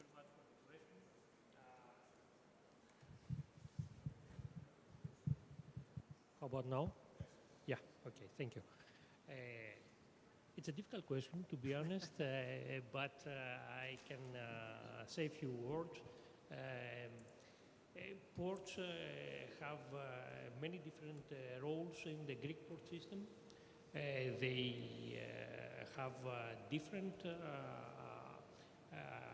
start points. They have different capabilities and possibilities and also perspectives. From my point of view, and I'm referring to the environmental aspect, ports try to do their best. They try to comply with legislation, but not. Closer. Thank you. But they are not proactive in environmental policy or environmental or sustainable development. They all need to introduce and implement significant changes.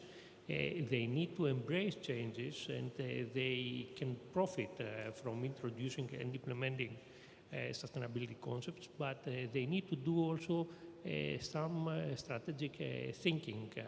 They need to start thinking where they want to go and how they will get there. To add some words to that, I think that ports need to seek for expertise, and this is very important if they are going to be after EU funding. Since the environment of the EU calls for projects is a very competitive one, and things are getting more and more technical. So strategic thinking, expertise, and the will to have a better tomorrow.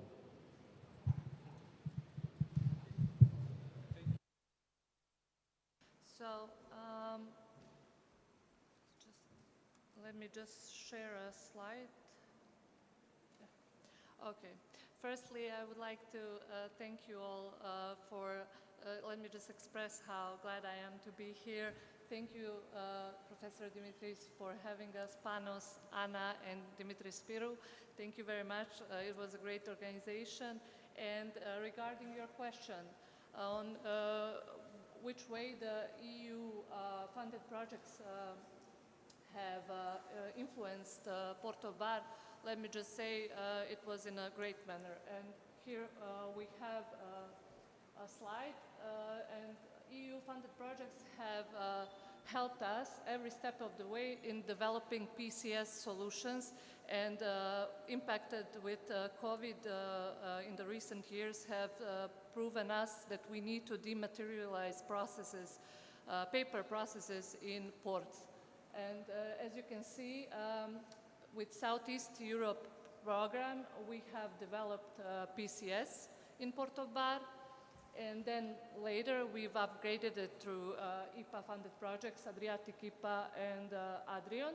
And since 2018, we start implementing Adrian-funded projects. Among them, it's Multi-APRO also. And we have upgraded it. Now we have more than 200 users in PCS.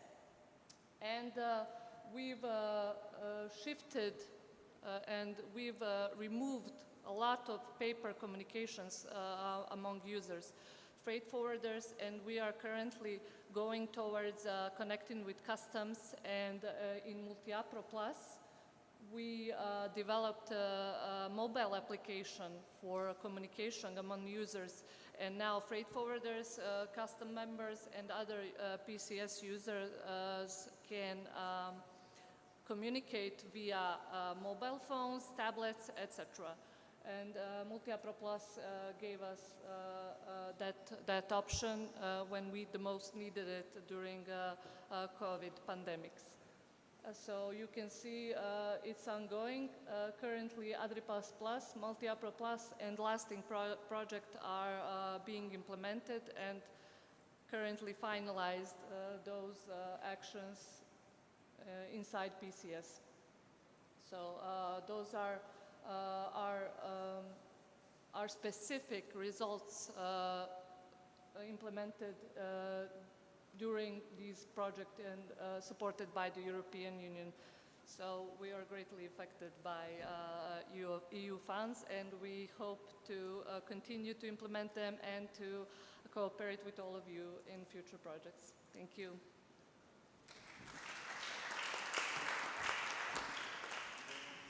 Thank you very much, and it's also a reply to my earlier question. And I think I will just make one more question to the people here, and then we will move also to the people that are online. I have one combined question for the two people that did the digitalization and electrification part. And I was wondering how you could combine both aspects, digitalization and electrification. What are the synergies between the two, if there is any?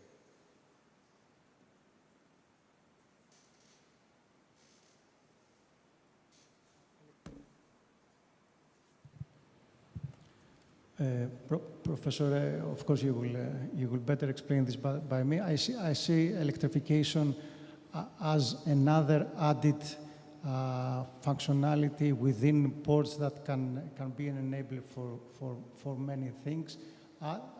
Change its value chains, and ports need to explore how these value chains will evolve. In terms of the connection between the two, digitalization assumes, and as I said, is benefit from doesn't exist. It's that clear.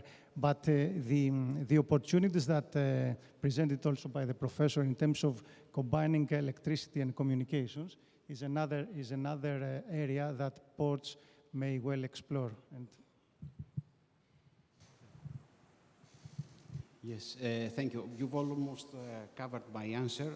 I could simply say that we are talking about communication, control, automation that needs somehow to control in general the flow of power. This is on the one hand. I believe that everybody tends to use in our own houses smart devices. You can turn on your electric heating device or your cooking device, let's say, even remotely nowadays. So this is one, let's say, simple application of what we are talking about, digitalized power.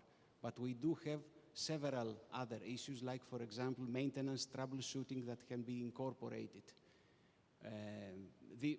This is just to give a rough example, but I tried also to show that you can use the same, for example, cable system or whatever, also to inject, infuse, and run actually communicating systems through the power systems. That's another issue, of course.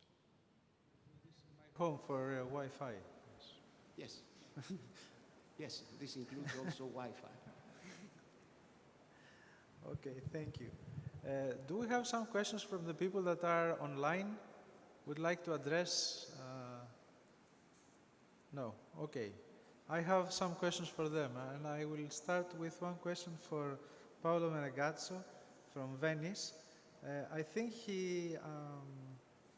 I would like him, if he is present, to give us a little bit more information about this traffic scheduling system they are developing, and whether this system allows also the allocation of slots to vessels for the port of Venice before they arrive. It's sort of a traffic management system. I don't know whether Paolo is with us and listening.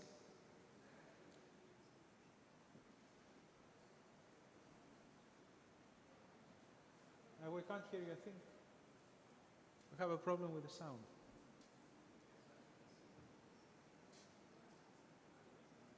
No, we can't hear you. Yeah. Okay. Thank you. Thank you very much for the question. Yes, we are building this scheduling traffic decision support system because we want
Do you think this is sufficient, or do you need to cooperate with other ports as well? For sure, the first step is to work in a single port, but the second step would be to cooperate with all the other ports.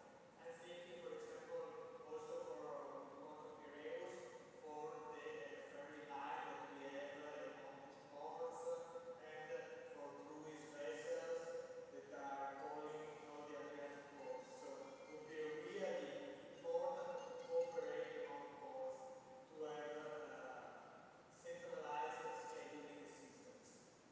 Okay, thank you very much. Would anybody else like to ask Paolo any other question from the audience? Okay, then I will move on to another question for Paolo Lunardi from Zilog. And I would like him, if he's present, to comment a little bit on the hydrogen, which he has received a question on it, but I would like to have his opinion on the aspirations they have about hydrogen. Is it just a hype that is an opportunity for funding, or do they actually believe in the future of hydrogen?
Okay, thank you. Yes, please. Mike. It's coming.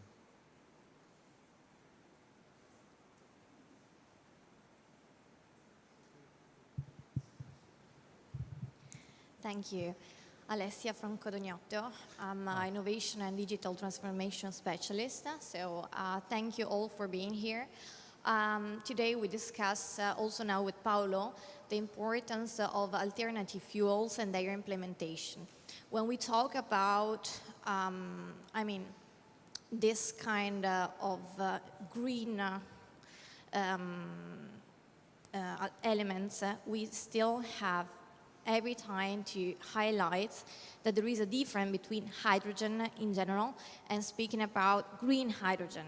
So, for example, in Italy, but also in Europe, today, it become very common LNG station, but bio-LNG is still something that is not implemented everywhere. For example, in Italy, Codognoto has only LNG trucks. Since 2021, we refuel the trucks with also bio-LNG, but we need to make clear that there is a big difference in terms of CO2 emission when we talk about these alternative fuels. LNG is a solution. Hydrogen can be a solution. Also, electricity, electric trucks is a solution. But what is the specific of this? I mean, we can reach decarbonization only implementing, like step by step, of course, hydrogen, but green hydrogen, LNG, but bio-LNG, electricity and using electric trucks only having green electric production. And this is something that really has to be clear for everyone. I will try now to summarize what has been discussed with our ITN experts who are connected from home today, with whom in the previous day we discussed both topics of today. Today we focused mainly on the concept, let's say, of alternative fuels and then digitalization. And we, let's say, focus on the background of intermodal transport related to terminals and ports. Then there is always another actor, like the transport company. So, one way to reach zero emission for a transport company is, of course, the implementation of multimodal transport, because you have only the first and last mile logistic piece of the chain. The thing is that what we have seen today is that the terminal and the ports are really focused on, let's say, create the infrastructure to allow us to implement alternative fuel solution. We or other transport company could not, but also in Europe, not only in Italy, of course, we cannot implement and make the investment in these trucks if there is no infrastructure. So this, of course, depends on the ports and on the terminal, but we need to, to involve also the public administration to create like a really huge infrastructure, an important one, because without these investments, which are supposed to come from all the actors involved, we cannot reach the decarbonization. And then, of course, also the part of digitalization was very interesting. For example, also with Paolo, we participate in another project who is related also like to, it's kind of similar also what the other Paolo illustrated us today. In Logistar project, who was concluded in 2021, we tested together the concept of synchromodality. It's really important for us to find new solution also in terms of digitalization, and synchromodality allowed us to make the truck arrive when actually he can work at the terminal or at the port. And what we have seen, because we have been partners in Multi-Appro and also Multi-Appro Plus project, is that there has been a change in the recent years. So I don't know, from the ports or for the terminal side, let's say, we collaborate with both, and let's say that we push them to make a change. Like, we can go to the terminal where we usually operate and we say, okay, we would like to implement this solution. How can we work together? Can you support us? We need the infrastructure. And then we try to find a compromise on this. What we have seen in the recent years is that it's not anymore only the transport company who is, let's say, innovative. And then, of course, also the ports and the terminal. But we have a huge push from our clients. So years ago, I mean, the most of the companies, the European transport companies at European level, they had only diesel trucks. Now also, why do we see that like many companies have LNG or they are focusing on electric. There is a huge push from the clients all over Europe and also like an international level, of course. And then all the actors must act together. So I think that what also is like the conclusion today is that the key terms who plays a super huge and important role is collaboration between all the actors because I cannot do my green job, let's say, without you as the terminal, as ports, but I also need the involvement of my clients because the professor, you talked before about cost. If I would like to implement an electric truck, for example, has a super different cost and price respect a diesel one.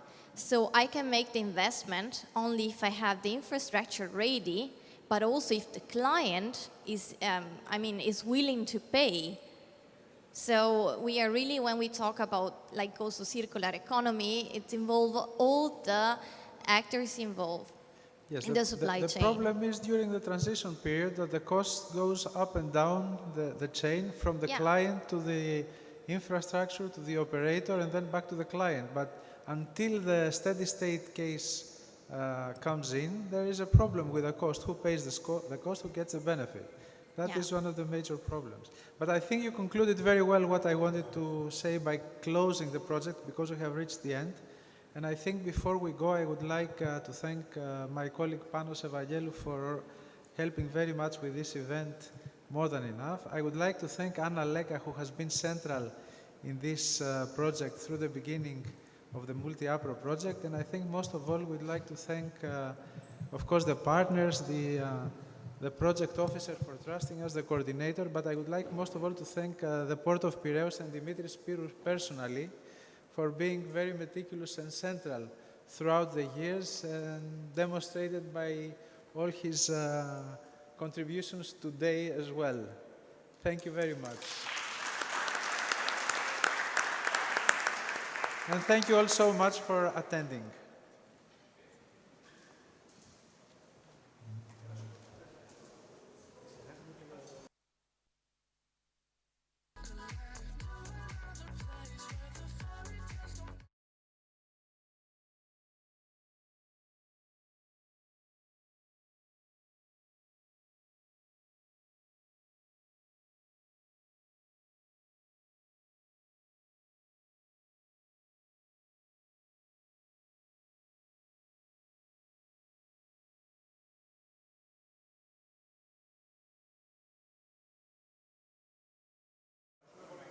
Okay, thank you very much for a very vivid discussion.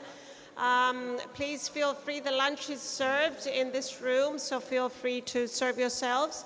After the lunch, it's going to be about 40 minutes. After the lunch, there is going to be a port tour realized within the port.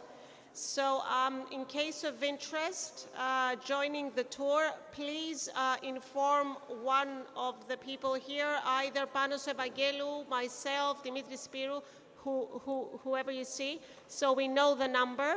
It's going to be about a 1-hour tour at the cruise sector. Unfortunately, we cannot visit any other port position at the moment because it's peak time, it's peak period. In the port and outside the port, there is a lot of traffic. So we are going to be limited in the cruise sector. No. Yes, and okay. Thank you very much for everything and being here today. Thank you for the online attendees. I would like to ask the presenters and the partners of the consortium for a family photo up here. Thank you.